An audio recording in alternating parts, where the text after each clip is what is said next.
Y aquí tenemos al padre de todos los misterios cuánticos, el experimento de la doble ranura, que tiene muy mala fama. Para entender este experimento, primero tenemos que ver cómo actúan las partículas o las bolitas de masa. Si disparamos al azar un objeto pequeño, canicas por ejemplo, hacia la pantalla, vemos reflejado un patrón en la pared de detrás en la que han rebotado tras pasar por la ranura. Y ahora, si añadimos una segunda ranura, lo lógico es esperar ver una segunda franja en la pared de detrás. Ahora, probemos con ondas. Las ondas alcanzan la ranura, se propagan y llegan a la pared de detrás, donde tienen mayor intensidad justo enfrente de la ranura. La franja de resplandor demuestra precisamente esa mayor intensidad. Es un efecto similar al de la franja que dibujan las canicas. Pero cuando añadimos la segunda ranura, ocurre algo distinto. Si la parte superior de una onda choca con la inferior de otra, se eliminan entre ellas. De esta forma, en la pared obtenemos un patrón de interferencias. Donde chocan las dos partes superiores hay más intensidad, las líneas resplandecientes, y donde se eliminan no hay nada. Así pues, cuando lanzamos algo, es decir, materia, a través de dos ranuras, obtenemos esto, dos franjas de golpes. Pero con ondas, el resultado es un patrón de interferencias con muchas franjas. Muy bien, de momento. Vamos a ponernos cuánticos.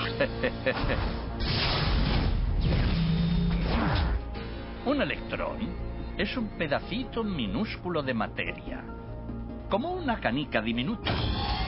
Lancemos una ráfaga a través de una ranura. Se comportan como las canicas, solo una franja. Si lanzamos estos pedacitos minúsculos a través de dos ranuras, tendrían que dibujarse, como en el caso de las canicas, dos franjas. ¿Qué? Un patrón de interferencias. Hemos lanzado electrones, pedacitos de materia. Pero aparece un patrón como con las ondas, no como con las canicas. ¿Cómo? ¿Cómo pueden trozos de materia generar un patrón de interferencias como una onda? No tiene sentido. Pero los físicos son muy inteligentes y pensaron, quizá las bolitas rebotan unas contra otras y crean ese dibujo. Y decidieron lanzar los electrones de uno en uno. Así no podían afectarse unos a otros. Pero estuvieron así una hora y vieron aparecer el mismo patrón de interferencias. No podemos ignorar la conclusión. Cada electrón sale como partícula.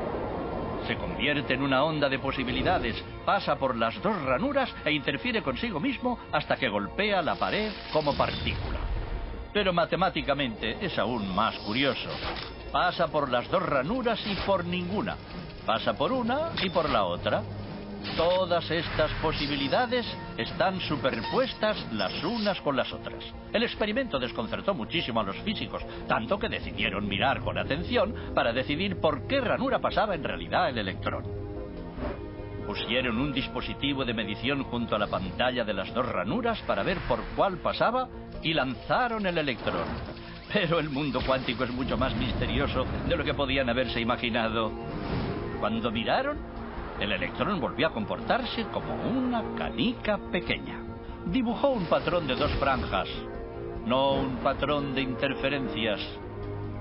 La misma acción de medir u observar por qué ranura pasaba conllevó que solo pasara por una, no por las dos. El electrón decidió actuar de manera distinta, como si fuera consciente de que lo observaban. Y en ese momento los físicos adentraron para siempre en el extraño submundo de los acontecimientos cuánticos.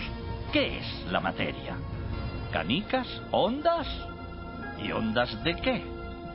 ¿Y qué tiene que ver el observador con todo esto?